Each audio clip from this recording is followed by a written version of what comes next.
నమస్తే welcome to TV9 exclusive. నరహంతకుడు కాదు, కరడుగట్టిన నేరస్తుడు కాదు, విద్యార్థులకు పాఠాలు చెప్పే అధ్యాపకుడు, తన జ్ఞానం 10 మందికి పంచాలనుకునే విద్యావంతుడు, వీల్ చైర్ నుంచే భవిష్యత్తు ప్రపంచాన్ని వీక్షించిన స్వాప్నికుడు. ఒకరోజు ఆయన చట్టం దృష్టిలో దేశద్రోహి అయిపోయారు. చేయని నేరానికి 10 ఏళ్లు శిక్ష అనుభవించారు. మానసికంగా శారీరకంగా పీల్చి పిప్పి చేసిన ఈ వ్యవస్థపై అలుపెరగని పోరాటంలో చివరికి గెలిచారు. కానీ మరణాన్ని జయించలేకపోయారు. ప్రొఫెసర్ సాయిబాబా అమర్ రహే. ఆయన తుది శ్వాస తర్వాత మనసున్న ప్రతి గుండెలో మారుమోగుతున్న నినాదం ఇదే. ఎందుకు ఈ వ్యవస్థ ముందు సాయిబాబా దోషిగా నిలబడాల్సి వచ్చింది? 10 ఏళ్లు జైలు గోడల మధ్య ఎందుకు మగ్గాల్సి వచ్చింది? వైకల్యాన్ని జయించి ఈ స్థాయికి ఎదిగిన ప్రొఫెసర్ 57 ఏళ్ల వయసులోనే ఎందుకు మరణించాల్సి వచ్చింది? హక్కుల కోసం తప్పించే గుండె సవ్వడి ఆగిపోయింది. ప్రశ్నించే ఆ గొంతు శాశ్వతంగా మూగబోయింది. వైకల్యం శరీరానికే గాని ఆయన మనసుకి కాదు. అంతులేని ఆలోచనల విస్ఫోటనం లాంటి ఆ మెదడు జ్ఞాపకాల దొంతరల్ని మిగిల్చింది. 90% వైకల్యం. ఒకరి సహాయం లేకుండా కనీసం కాలకృత్యాలు కూడా తీర్చుకోలేని ఆ దేహం కొందరిని ఎందుకంత భయపెట్టింది? ఆ వీల్ చైర్ చక్రాల కదలిక కూడా కొందరికి ఎందుకంత ప్రమాదకరంగా కనిపించింది? జైలు గోడల మధ్య ఆ ఊపిరి ఆగిపోవాలని కోరుకునేంత నేరం ఆయన ఏం చేశారు? దుర్భేద్యమైన జైలు గోడల మధ్య కూడా 10 ఏళ్లు మొండికేసి నిలిచిన ప్రాణం బయటికి వచ్చేసరికి అలసిపోయింది. ఇక సెలవంటూ వెళ్ళిపోయింది. పరిచయం అక్కర్లేని పేరు, అందరూ పలవరించిన పేరు ప్రొఫెసర్ సాయిబాబా, గోకరకొండ నాగ సాయిబాబా. బయటి ప్రపంచాన్ని చూస్తారని అనుకోని సమయంలో శిక్షించిన న్యాయస్థానాలే తీర్పులను సమీక్షించుకోవడంతో జైలు గోడల నుంచి బయటపడ్డ ఒక మేధావి. వైకల్యం శరీరానికే కానీ మనసుకి కాదు అని తన ఆలోచనల విస్ఫోటనంతో చైతన్యాన్ని రగిలించిన విద్యావేత్త, మానవ హక్కుల కార్యకర్త.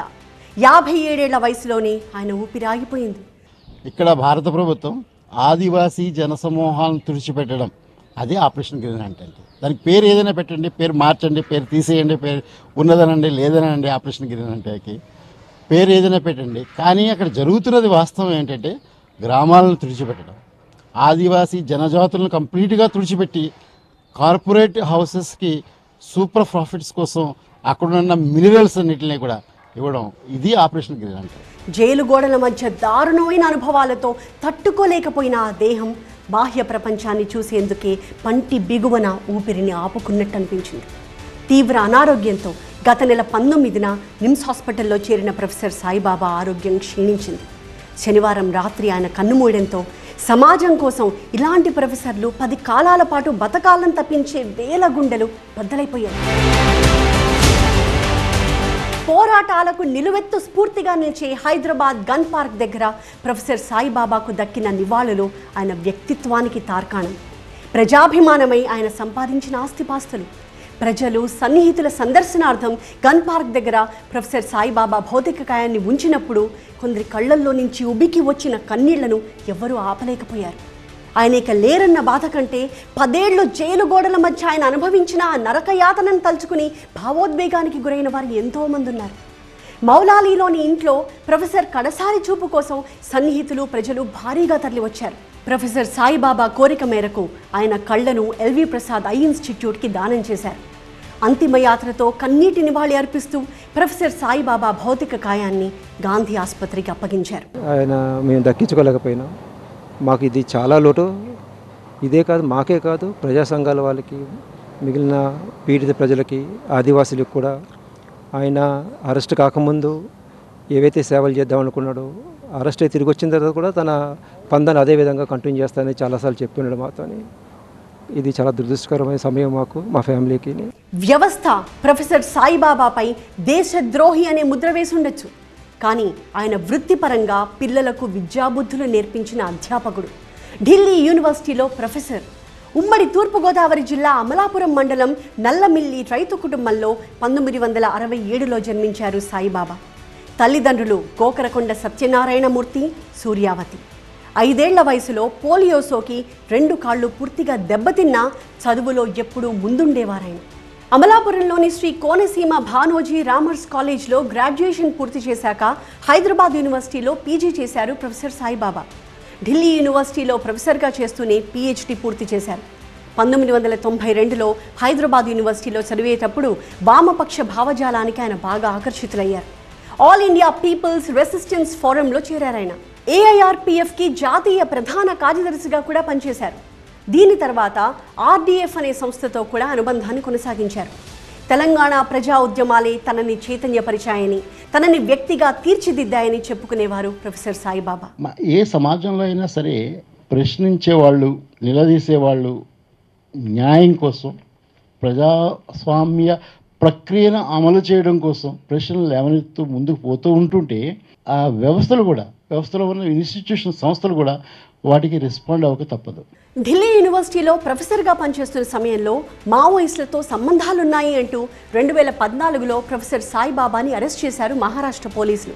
అరెస్ట్ టైంలోనే పోలీసులు అమానుషంగా ప్రవర్తించడం అప్పట్లో చర్చనీయాంశమైంది. 2014 మే 9న వీల్ చైర్ నుంచి ప్రొఫెసర్ని లాగేసి వాహనంలోకి దాదాపుగా విసిరేయడంతో ఆయనకి గాయాలయ్యాయి. ఆయన ప్రతిఘటిస్తారనో పారిపోతారనో కాదు ఆ బలప్రయోగం. ఆయన శరీరం సహకరించదని వాళ్ళకు కూడా తెలుసు, ఎటు వెళ్ళలేరని తెలుసు. కానీ ఆయన్ని జైలు గోడల మధ్య బంధించాలని ఆరాటపడ్డ వ్యవస్థ భయం ఆయన్ని చూసి కాదు, ఆయన ఆలోచనలను చూసి. ఆయన మస్తిష్కం అణుబాంబులా భయపెట్టింది. మావోయిస్టులతో సంబంధాలున్నాయని ప్రొఫెసర్ సాయిబాబాతో పాటు 5గురిపై ఉపా కేసులు పెట్టింది. ఈ కేసులో 2017లో గచ్చిరోలి ట్రయల్ కోర్ట్ ప్రొఫెసర్ సాయిబాబాతో పాటు జర్నలిస్ట్ ప్రశాంత్ రాహి, జేఎన్యూ పరిశోధక విద్యార్థి హేమ్ మిశ్రా, పాండు నరోత్, మహేష్ టిర్కీలకు జీవిత ఖైదు విధించింది. వీరితో పాటు విజయ్ టిర్కీకి 10 ఏళ్ల జైలు శిక్ష విధించింది. దేశంపై యుద్ధం చేయడానికి కుట్ర పన్నారని, నిషేధిత మావోయిస్టు పార్టీతో వీరికి సంబంధాలున్నాయని అభియోగాలు మోపింది మహారాష్ట్ర ప్రభుత్వం. అతని కంప్యూటర్లో వైరస్ని పెట్టి దాంట్లో ప్లాంట్ చేసి అతనికి మావోయిస్టులతో సంబంధాలు ఉన్నాయని ఒక నిర్ధారణ చేసే విధంగా ఎట్లా వాటిని చొప్పించారు అవన్నీ కూడా గతంలోనే వచ్చాయి. ఆయన బతికి బట్టగట్టాడు. అండాసెల్లో ఆయన బయటపడడమే ఆయనకి మనుషుల మీద, సమాజం మీద ఉన్న ప్రేమకి నిదర్శనం. 2014లో అరెస్ట్ అయినప్పటి నుంచి 10 ఏళ్లు నాగ్పూర్ జైల్లో బందీ అయ్యారు ప్రొఫెసర్ సాయిబాబా. అక్కడ ప్రతి క్షణం దుర్భరమే. వైకల్యం ఉన్న ఖైదీ అయినా కనికరం లేకుండా వ్యవహరించింది జైలు యంత్రాంగం.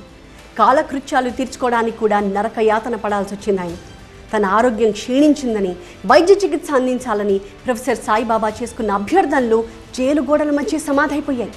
ఆ 10 ఏళ్లలో ఆయన కోసం సామాజికవేత్తలు, పౌర హక్కుల నేతలు, చివరికి అంతర్జాతీయ సంస్థలు కూడా పోరాడినా అన్ని చెవిటివాడి ముందు శంఖ మూదినట్టే అయిపోయాయి. ఆయన సజీవంగా బయటికి వస్తారన్న నమ్మకం అంతా కోల్పోయారు. ఏ క్షణం ఏ దుర్వార్త వినాల్సి వస్తుందోనని అనుక్షణం ఆవేదన అనుభవించారు. కనీసపాటి అవసరాలను కూడా చూపించలేనంత, సహకరించనంత విధంగా వేధించారు. ఆయన శరీరం లోపల పూర్తిగా ధ్వంసమయ్యేటట్టుగా చేశారు. ఆ ధ్వంసం అవటానికి కారణం ఈ ప్రభుత్వాలు. 2014లో ప్రొఫెసర్ సాయిబాబాని సస్పెండ్ చేసిన ఢిల్లీ యూనివర్సిటీ 2021లో ఆయన్ని విధుల నుంచి పూర్తిగా తొలగించింది. న్యాయ పోరాటంలోనూ ప్రొఫెసర్ సాయిబాబాకి అడుగడుగున అడ్డంకులు ఎదురయ్యాయి. గచ్చిరోలి కోర్టు తీర్పుపై విచారణ జరిపిన ముంబై హైకోర్టు 2022 అక్టోబర్ 14న ఆయన్ని నిర్దోషిగా ప్రకటించింది. ఆ మర్నాడే ఆ తీర్పుని నిలిపేసిన సుప్రీంకోర్టు పునర్విచారణకు ఆదేశించింది. మళ్లీ విచారణ జరిపిన ముంబై హైకోర్టు 2024 మార్చి 5న సాయిబాబా తదితరులను నిర్దోషులుగా ప్రకటించింది. ఈ కేసులో సమర్పించిన సాక్ష్యాలు నమ్మశక్యంగా లేవు అని పేర్కొంది. చివరికి న్యాయం జరిగింది. కానీ అప్పటికే ఆలస్యమైపోయింది. 10 ఏళ్ల తర్వాత ఈ ఏడాది మార్చి 7న నిర్దోషిగా జైలు గోడల నుంచి బయటకు వచ్చారు సాయిబాబా. ఈ బెంచ్ ఉంటే నాకు బెయిల్ రాదు, ఆ బెంచ్ ఉంటే నాకు బెయిల్ వస్తుంది. ఏం చదువుకోలేని వాళ్ళు కూడా మాట్లాడుతున్నారు జైల్లో అందరూ. అసలు ఇదేంటి? కోర్టు అయితే ఏమంటుంది అంటే bench hunting is a crime అని.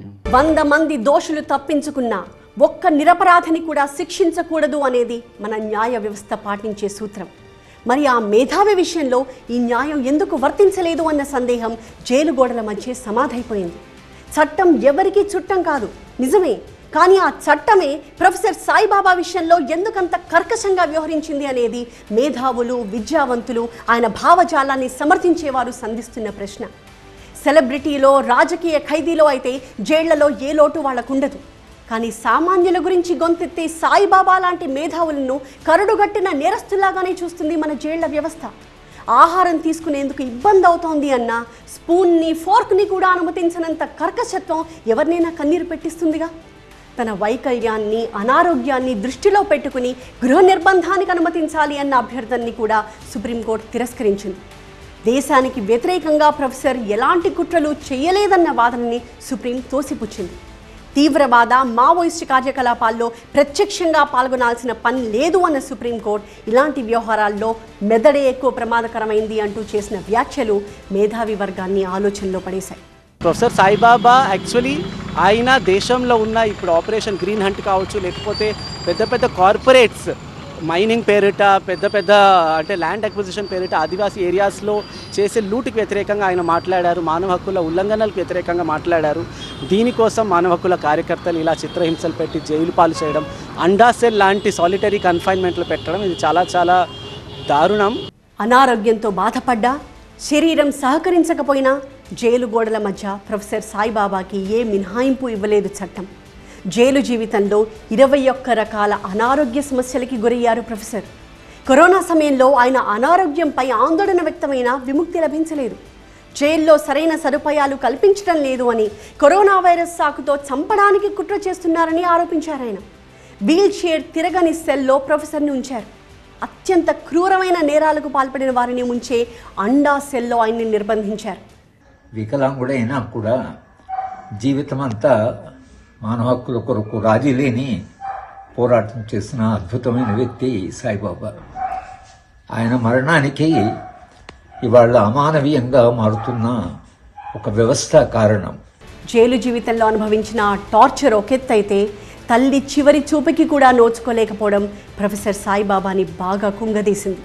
వైకల్యం ఉన్న తనను కంటికి రెప్పలా పెంచిన తన తల్లికి అనారోగ్యంగా ఉందని ఆమెని చూడ్డానికి పెరోల్ ఇవ్వాలని వేడుకున్నా ఎవరి మనసు కరగలేదు. చివరికి కన్న తల్లి చనిపోయినా ఆమె చివరి చూపుకు, కర్మకాండలకు హాజరయ్యేందుకు కూడా ప్రొఫెసర్ సాయిబాబాకి అనుమతి లభించలేదు. అమ్మో, ఆయన బయటకు వస్తే ఇంకేమైనా ఉందా? భూమి ఆకాశాలు ఏకమైపోవు. మరణశిక్ష పడ్డా ఉరితాడుకి వేలాడుతున్నప్పుడు కొన్ని క్షణాలే బాధ ఉంటుందేమో, కానీ 10 ఏళ్ళు అంతకు మించిన యాతన అనుభవించారు ప్రజల కోసం పరితపించిన ప్రొఫెసర్. సాయిబాబా లాంటి ఒక గొప్ప వ్యక్తులు, ప్రజల కొరకే బతికే వ్యక్తులు, ప్రజల కొరకే జీవించే వ్యక్తులు సమాజంలో ఆయన స్ఫూర్తితో మరింత వెలుగొందుతారని చెప్పేసి కూడా ఈ సందర్భంగా తెలియజేస్తున్నారు. దేశంలోని సామాజికవేత్తలు, పౌర సంఘాలే కాదు, అంతర్జాతీయంగా కూడా ప్రొఫెసర్ సాయిబాబాకి జరిగిన అన్యాయంపై చర్చ జరిగింది. ప్రొఫెసర్ సాయిబాబాని విడుదల చేయాలని ఏకంగా ఐక్యరాజ్య సమితి మానవ హక్కుల సంఘం భారత ప్రభుత్వాన్ని కోరింది. 2018 జూన్ 28న విడుదల చేసిన ప్రకటనలో మావోయిస్టులతో సంబంధాలున్నాయనే కారణంతో జీవిత ఖైదు విధించడం హక్కుల ఉల్లంఘనే అంది యుఎన్ఓ. అనారోగ్యంతో చక్రాల కుర్చీకే పరిమితమైన వ్యక్తిని ఇబ్బంది పెట్టొద్దు అని సూచించింది. కానీ మనం వింటామా? ఎవరు మంచోడో ఎవరు చెడ్డోడో మనం కదా చెప్పాల్సింది. తగుదునమ్మా అంటూ అంతర్జాతీయ సంస్థలు జోక్యం చేసుకుంటే వింటామా ఏంటి?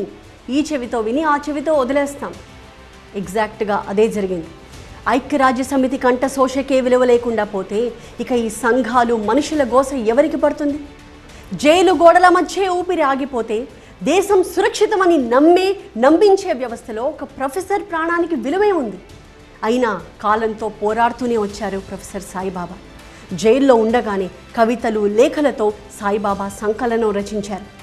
ఎందుకు నా మార్గం గురించి మీరు భయపడుతున్నారు అని మనసు లేని వ్యవస్థని నిగ్గదీసి అడిగిన సాహసి సాయిబాబా. స్టాన్ స్వామిలాగా ఆయన్ని కూడా అక్కడే మర్డర్ చేయాలి అన్న ఉద్దేశం ప్రభుత్వానికి ఉండింది, కానీ అది కుదరలేదు. ఐ రిఫ్యూజ్ టు డై అని సాయిబాబా గారు అన్నారు. సో ఆ రకంగా చూసుకుంటే ఆయన బయటకు వచ్చేంత వరకు ఉన్నారు. అసలు అక్కడే పోవాల్సిన మనిషి బయటకు వచ్చేంత వరకు ఉండేంతవరకు పోరాడుకుంటుండే వచ్చారంటే ఒక రకంగా చెప్పాలంటే అది విజయమే అయినది. జైలు నుంచి బయటకు వచ్చాక ప్రొఫెసర్ సాయిబాబా రాసిన ఒక కవిత వైరల్ అయింది. నేను చావును నిరాకరిస్తున్నాను. అత్యంత ప్రియమైన వసంత, నేను చనిపోవడానికి నిరాకరించినప్పుడు నా సంకెళ్ళు వదులు చేశారు. నేను విశాలమైన మైదానాల్లోకి గడ్డి పూల వైపు చిరునవ్వులు చిందిస్తూ వచ్చాను. నా దరహాసం వాళ్లకు అసహనం కలిగించింది. వాళ్ళు నాకు మళ్ళీ గొలుసులు వేశారు అంటూ ప్రొఫెసర్ సాయిబాబా గుండె లోతుల్లోని ఆవేదన అక్షరాల్లో ప్రవహించింది. జైలు జీవితం అనుభవించిన వేదన వివరించేందుకు తనకు రోజులు చాలవు అంటూ ఆవేదన వ్యక్తం చేశారాయన. విడుదల తర్వాత హైదరాబాద్లో తన భార్య వసంత, కుమార్తె మంజీరాతో 7 నెలలుగా ఉంటున్న ప్రొఫెసర్ సాయిబాబా ఈ 10 ఏళ్ల జైలు జీవితంలో చాలా కోల్పోయాను అంటూ తుది శ్వాస దాకా ఆవేదన చెందుతూనే వచ్చారు. స్టూడెంట్స్తో సంబంధాలు తెగిపోయాయి. నాకెంతో ఇష్టమైన తరగతులకు దూరం అయిపోయాను. జైల్లో ఉన్నప్పుడు కూడా పాఠాలు చెప్తున్నట్టు, పిల్లలతో మాట్లాడుతున్నట్టు కలలు వచ్చేవి అని చెప్పుకున్నారు. జైల్లో ఎదురైన ఆరోగ్య సమస్యలే జైలు నుంచి బయటపడ్డా ఆయన ప్రాణాలు తీశాయి. గాల్ బ్లాడర్ ఆపరేషన్ జరిగింది. దాన్ని తొలగించి స్టెంట్ వేసిన చోట చీము పట్టింది. అంతర్గత రక్తస్రావంతో తీవ్రమైన పొత్తి కడుపు నొప్పి, హై ఫీవర్తో బాధపడ్డారు సాయిబాబా. బీపీ పడిపోయి చివరికి హార్ట్ అటాక్తో కన్నుమూశారు. పుట్టిన ప్రతి మనిషి గిట్టక తప్పదు. పోయిన మనిషికి పునర్జన్మ ఉందో లేదో మనకు తెలియదు. కానీ చావు పుట్టుకల మధ్య ఉన్న ఈ జీవితాన్ని ఎలా సార్థకం చేసుకున్నాము అన్న దాన్ని బట్టే చరిత్ర పుటల్లో మనకంటూ కొన్ని వాక్యాలైనా మిగులుతాయి. ఆ విషయంలో ప్రొఫెసర్ సాయిబాబా ధన్యజీవి. జైలు గోడల మధ్య ఉండగానే ఆయన గురించి ఎన్నో గుండెలు బాధపడ్డాయి. ఇక్కడ ఆయన కోసం వర్షించిన ఎన్నో అశ్రువులు ఈ భూమిలో ఇంకిపోయాయి. జైలు గోడల నుంచి బయటకు వచ్చినప్పుడు అంతా ఆత్మీయంగా చూసుకున్నారు. అందరి ప్రేమని పొందిన ప్రొఫెసర్ ఇప్పుడు భౌతికంగా లేకపోవచ్చేమో, కానీ ఆయన భావజాలం, ఆయన పోరాట స్ఫూర్తి ఎంతోమందిని కలకాలం నడిపిస్తూనే ఉంటాయి. వ్యవస్థ దృష్టిలో ఆయన ఒక ప్రమాదకరమైన అర్బన్ నక్సలైట్ కావచ్చు, కానీ దోపిడీని ప్రశ్నించే వారికి, మానవ హక్కుల కోసం పరితపించే వారికి ఆయన మరణం లేని పోరాట యోధుడు. ప్రజల కోసమే బతికిన నీలాంటి మనుషులు మళ్ళీ మళ్ళీ పుట్టాలి కామ్రేడ్. TV9 నీకు చేస్తోంది సెల్యూట్.